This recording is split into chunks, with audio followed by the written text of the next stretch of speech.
Boa noite para todo mundo. Hoje é dia 29 de outubro de 2023, falando diretamente para vocês agora de Belo Horizonte, né? Para quem assistiu o vídeo de quinta-feira, eu tinha comentado que essa semana eu passaria a semana aqui, né? Então, inclusive, não vai ter resumão ao longo da semana, eu não vou fazer nem segunda, nem terça, nem quarta, mas eu não vou deixar vocês na mão e resolvi fazer um vídeo de preparação para vocês. Não estou com todo o meu aparato aqui para poder fazer este vídeo, mas dei um jeitinho e eu não vou deixar vocês desassistidos de conteúdo. Talvez de iluminação, que mudou um pouquinho aqui e tal, né? Mas de conteúdo não, tá? Então, de antemão e pelo esforço e dedicação aqui por vocês, já peço que deixem o like no vídeo, se inscrevam no canal para quem não é inscrito, tá? E para quem não é inscrito e tá assistindo o vídeo pela primeira vez, assista aos outros, porque esse daqui tá num padrão um pouquinho diferente do que eu faço. E convidem outras pessoas também para poder assistir esse vídeo, né, minha gente? Para poder falarmos mais de mercado para mais pessoas por aí. Bom, então vamos lá. Vamos primeiro, como sempre, né, como padrão do nosso vídeo de domingo aqui, começar pelos destaques que nós tivemos na semana passada. Então aqui vocês podem ver que as bolsas terminaram mistas na semana passada, tá, minha gente? E eu vinha comentando com vocês, né, na semana passada e na semana retrasada, nós tivemos vários drives diferentes acontecendo ao longo da semana, que impactavam os ativos de maneira completamente diferente e que provocava eventualmente a descorrelação entre os ativos, né? Eu, por exemplo, que opero dólar, eu olho bastante, assim, eu tenho os meus proxies, né? Eu tenho os meus ativos que eu olho do mundo para correlacionar com minhas operações de dólar. E na semana passada, eventualmente, essas correlações quebravam, porque nós tínhamos assuntos relacionados a indicadores econômicos, nós tínhamos assuntos relacionados ao fiscal, por exemplo, daqui do Brasil, nós tínhamos assuntos relacionados à guerra e por aí vai, tá? E isso move ativos de maneiras completamente diferentes, né? Então, a gente pode ver que claramente representado na movimentação das bolsas na semana passada, onde nós temos o nosso Ibov praticamente no 0 a 0. Vale lembrar que ele estava bem positivo, a gente vai ver no gráfico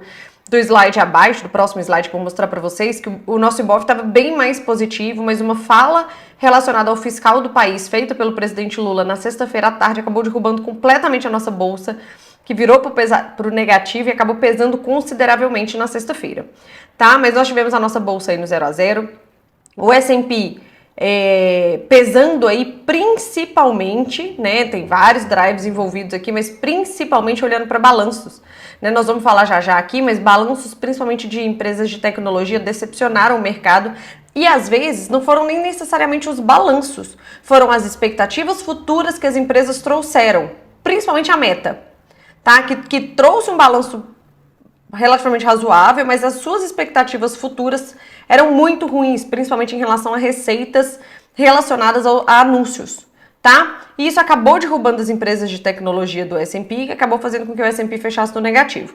Fora isso também, mas nós vamos falar já, nós temos indicadores econômicos muito fortes nos Estados Unidos, tá? Trazendo aí a perspectiva de juros longo por mais tempo, juros altos por mais tempo por lá, mas enfim, drives específicos no S&P aí. Bom, o Eurostoxx fechando levemente negativo aqui, vale lembrar que a negatividade dele é bem estável, né? Ele praticamente fechou dentro da estabilidade, e nós tivemos decisão de política monetária lá na zona do euro, onde o juros foi mantido inalterado, não houve corte, não houve aumento, e o discurso da Christine Lagarde, que é a presidente do Banco Central Europeu, foi bem dovish, bem tranquilo, assim, né, fazendo com que o mercado não tenha uma expectativa aí de novas altas de juros lá para a Europa. De qualquer forma, as bolsas por lá fecham levemente negativas dentro da estabilidade. Lá na Europa, minha gente, os balanços das empresas, eles têm vindo mistos, tá? Não é diferente dos Estados Unidos, por exemplo, que eles acabaram dando um holofote bem grande para as empresas de tecnologia e se decepcionaram com esses balanços.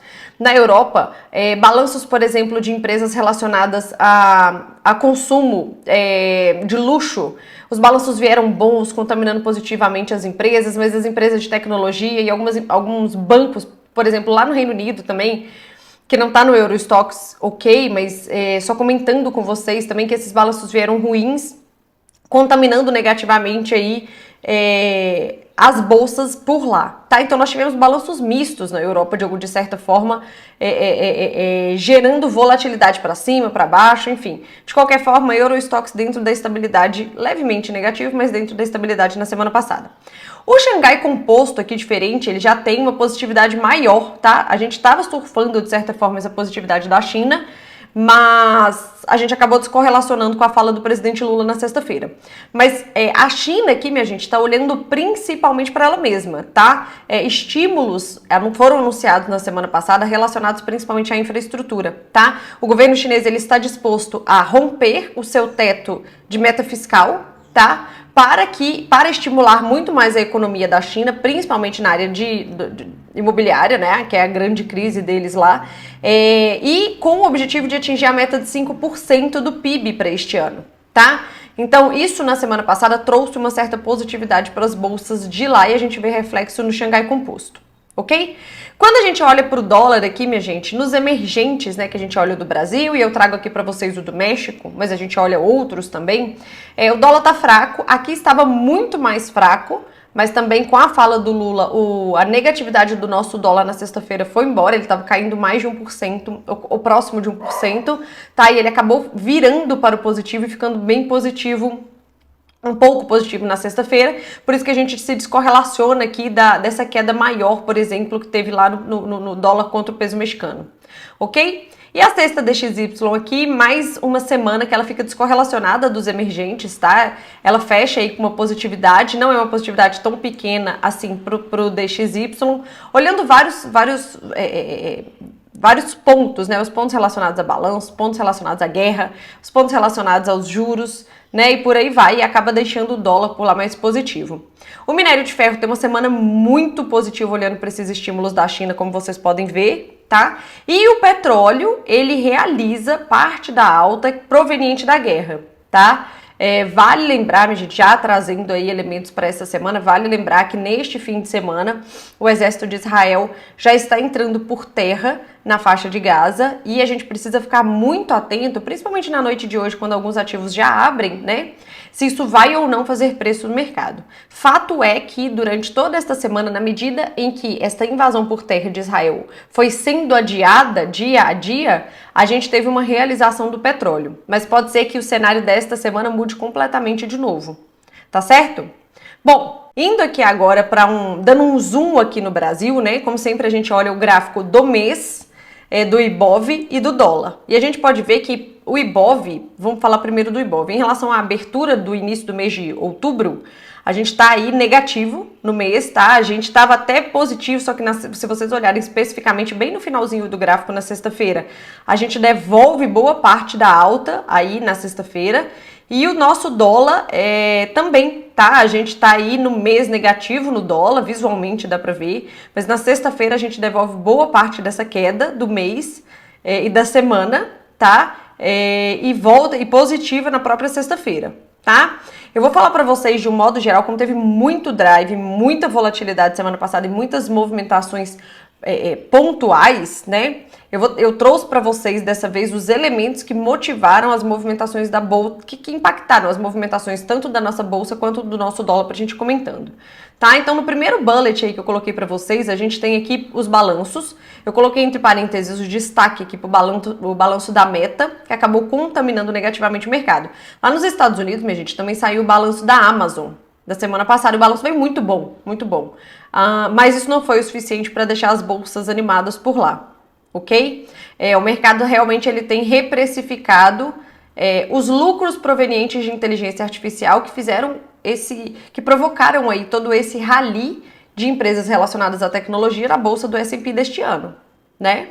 Bom, além disso também, vamos lá, nós começamos a semana aí com anúncios da China de que no final de semana houveram prisões de funcionários de empresas de tecnologia e também eles começaram, na verdade, uma investigação da Foxconn. Eu comentei isso com vocês no resumão de segunda-feira, tá? Isso daqui é uma retaliação da China em relação às sanções dos Estados Unidos relacionadas à inteligência artificial e produção de microchips, etc. Essa Foxconn, minha gente, é uma empresa de Taiwan, na verdade, mas ela é a maior produtora de elementos, né, e produtos da Apple, da China, tá? E agora ela está sob investigação do governo chinês. E vale lembrar que essas investigações, essas prisões que aconteceram, elas não são bem explicadas na mídia. Então a gente, no fundo, a gente não entende exatamente o que está acontecendo por lá. Então a gente começa a semana com essa negatividade, tá? No terceiro bullet aí a gente pode ver que houve um alívio, e eu comentei com vocês, da invasão de Israel por terra na faixa de Gaza, da guerra que está acontecendo por lá, e esse alívio trouxe um alívio para os mercados durante toda a semana passada, porém esse já não é mais o cenário. Mas fato é que a semana passada começa com esse alívio também, tá? Só que no final das contas, minha gente, na segunda-feira a gente teve 2 pontos que movimentaram a nossa bolsa e o nosso dólar, um internacional e o outro nacional. O primeiro foi um tweet que um investidor bilionário americano, ele detém 12 bilhões de custódia e etc. Ele faz um tweet, na verdade não chama tweet, né? Chama X, né? Enfim, eu vou chamar de tweet. Ele faz um tweet em que ele menciona que está desfazendo suas posições de treasury, porque ele acredita que outros riscos estão por vir e tal, e ele é um cara muito respeitado no mercado. Então, depois que ele tweetou isso se alastrou pelo mercado, os juros dos Estados Unidos arrefeceram consideravelmente na segunda-feira, e se os juros caem, o que acontece com as bolsas? As bolsas sobem. Então, esse foi um dos motivos que trouxe uma positividade para as bolsas, um alívio, né, para as bolsas na segunda-feira. Foi esse tweet desse bilionário americano. Porém, em contrapartida, um motivador interno aqui foi um anúncio da Petrobras de que ela entrou com um pedido de mudança do seu estatuto e vai ser enviado para os acionistas, tá? Nessa mudança de estatuto, 2 pontos pegaram muito forte. Um, que a Petrobras quer criar um fundo de reserva e isso pode ser pode ser diminuído o dividendo dos acionistas para que este valor, ao invés de ir para dividendos, componha esse fundo de reserva da Petrobras, tá? E um outro ponto também é que eles querem fazer uma articulação ali para poder conseguir colocar políticos dentro de cargos na estatal, que depois da Lava Jato criou-se a lei das estatais para justamente proibir esse tipo de coisa, tá? Então, na medida em que eles querem dar um jeitinho brasileiro para poder mudar isso aí dentro do estatuto, foi assim a leitura que o mercado fez, a Petrobras acabou caindo 6% por causa disso. Então a gente começa a semana com essas notícias.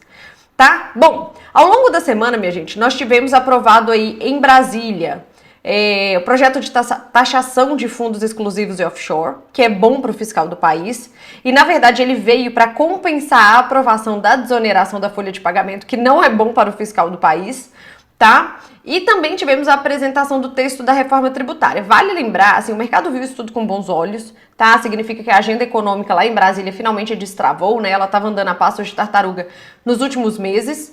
Significa que ela finalmente destravou. O texto da reforma tributária ainda vai ser bastante discutido, provavelmente vai passar por bastante revisão e tal, mas assim, fato é que é um tema que está em andamento dentro do Congresso brasileiro. Ponto positivo para o Brasil, tá? Bom, além disso, ainda essa semana foi divulgado na quinta-feira passada, né, o IPCA 15, e a divulgação dele surpreende o mercado, na medida em que o valor cheio, ele veio conforme esperado, ele vem menor do que o mês passado, mas conforme esperado, mas o que surpreendeu foram os valores relacionados à inflação de serviços e o núcleo da inflação. Todos esses dois vieram menor do que o mercado esperava, e isso é bom, isso é positivo, significa que a nossa inflação está realmente desacelerando aqui no Brasil, tá bom? Bom, além disso também na quinta-feira a Vale soltou o seu balanço, o balanço não veio tão bom quanto o mercado esperava, tá? Mas ela anunciou um valor de dividendos muito bom, muito alto, e também anunciou a recompra de ações. Isso fez com que as ações da Vale ficassem bastante positivas, inclusive na semana, tá? Apesar dos pesares, a Vale acabou surfando uma onda bem positiva aí do estímulo da China, minério de ferro positivo, anúncio de dividendos e recompra de ações, né? Então foi uma semana positiva para a Vale, apesar dos pesares. Bom, essa semana também, gente, que impactou a volatilidade dos mercados aí, nós tivemos nos Estados Unidos dados de atividade. Nós tivemos tanto os PMIs quanto o PIB dos Estados Unidos. E eles vieram surpreendentemente fortes, apesar de darem indícios de que não são inflacionários. Isso trouxe um nó na cabeça de algumas pessoas que operam acabaram entrando no loss nesse dia, que vieram conversar comigo em seguida. Mas enfim, o que pega aqui? Por exemplo, o dado de PIB que foi divulgado também na quinta-feira lá nos Estados Unidos trouxe que a atividade dos Estados Unidos está bem forte, mas quando você olha uma linha específica da inflação do consumo das famílias que vem formando dentro do PIB, ela cai em relação ao que o mercado esperava e ao último dado. Ou seja, a atividade ela tem se fortalecido nos Estados Unidos, mas a inflação não. Então, até que ponto esse crescimento, esse reaquecimento da atividade nos Estados Unidos, assim, até onde ele vai, né, com essa política monetária contracionista que o Banco Central americano tem feito por lá, então, assim, até onde essa retomada da atividade americana vai, tá? E até onde ela foi, isso é ou não inflacionário, né? Então, assim, o dado forte, ele trouxe o estresse rápido no mercado, mas na hora que essa linha relacionada à inflação mostrou um enfraquecimento, a gente viu claramente o mercado virando completamente. Então, bolsas positivas, dólar negativo, os juros caindo e por aí vai. Depois o mercado foi se ajustando ao longo do dia, mas houve essa volatilidade bem grande na divulgação do PIB da semana passada, tá? O PCE, minha gente, que é a inflação oficial olhada pelo Banco Central americano, que foi divulgada na sexta-feira, ela vem em linha, né? O mercado estava com uma expectativa bem grande em relação a esse dado aí, mas no final das contas ele veio em linha, não mudando muito os rumos do mercado, tá? E o que pegou aqui, nossa asterisco aí da semana passada foi que à tarde, isso aqui é o último bullet, tá? Do slide. À tarde, o Lula, ele enterrou a meta fiscal de déficit zero de 2024. Ele descredibilizou o ministro da Economia, Fernando Haddad. O mercado já vai olhar o Fernando Haddad com outros olhos. Afinal de contas, ele foi completamente descredibilizado pelo presidente Lula. Na medida em que o Lula fala, nós dificilmente chegaremos à meta zero. Até porque eu não quero fazer cortes em investimentos e obras. Entenda que investimentos em obras é custo, né? A gente não precisa disso, de meta zero. Pronto, nessa hora o mercado ficou completamente desalinhado, né, com a movimentação que ele estava fazendo, que era um dólar bem negativo, a bolsa positiva, e o mercado os DIs viram e reprecificam essa fala do presidente Lula, tá? Neste contexto, então, nós temos aí uma bolsa, de novo, dentro da estabilidade durante a semana, mas no mês negativa, e o nosso dólar é negativo, pouco negativo, mas negativo na semana, mas muito menos negativo do que ele estaria se não fosse essa fala do presidente Lula, ok? Bom, recapitulamos então toda a semana passada, isso é extremamente importante para a gente manter a história fresca para começarmos a semana no mercado financeiro e agora vamos ver o que está por vir. Temos um mercado curto essa semana por conta do feriado de quinta-feira, mas muita coisa para acontecer nesses 3 dias até o feriado de quinta-feira, tá? Então vamos agora para a parte da preparação para a semana. Vamos lá, pessoal, a semana começa aí com o Boletim Focus, como sempre aqui no Brasil, tá? Também será divulgado o IGPM, que é a inflação de moradia, que a gente chama aqui, e o relatório de empregos CAGED no Brasil, tá? Na Alemanha será divulgada a inflação ao consumidor, o CPI. Na zona do euro, a confiança do consumidor. Na China, os PMIs, composto e industrial. E lá no Japão, minha gente, na segunda-feira, mas à noite, nós teremos a decisão de juros por lá, ok? Bom, indo para terça-feira, na Alemanha, vendas no varejo e PIB. Na zona do euro, CPI e o PIB. No Brasil, a taxa de desemprego, tá? Que é a PNAD contínua. Nos Estados Unidos, preços de imóveis, PMI de Chicago e confiança do consumidor. E na China, PMI industrial Caixin. Se vocês assistiram o meu vídeo, quando eu explico sobre os PMIs, eu menciono que o PMI Caixin, ele tem uma abrangência maior lá na China. Então, ele tem um peso muito mais relevante do que os outros PMIs. Então, os PMIs o PMI que vai ser divulgado na terça, ele tem uma importância maior aos olhos do mercado do que os PMIs que serão divulgados na segunda-feira. Ok? Bom, seguindo para quarta-feira, no Reino Unido nós vamos ter o PMI industrial. Aqui no Brasil, produção industrial, PMI industrial e a taxa de juros. Sim, a decisão da taxa de juros aqui no Brasil, que vai ser na quarta-feira, 18 horas, né? Nós vamos falar já disso. Nos Estados Unidos, temos dados de emprego muito importantes. Nós temos tanto o ADP na quarta-feira quanto o JOLTS, a oferta de emprego JOLTS, tá? Nós vamos ter aí o PMI industrial, gastos de construção, PMI industrial e ISM. Este PMI industrial e ISM tem uma relevância maior para o mercado, tá? E a decisão de juros nos Estados Unidos. Então, minha gente, vamos lá. Decisão de juros do Japão de segunda-feira.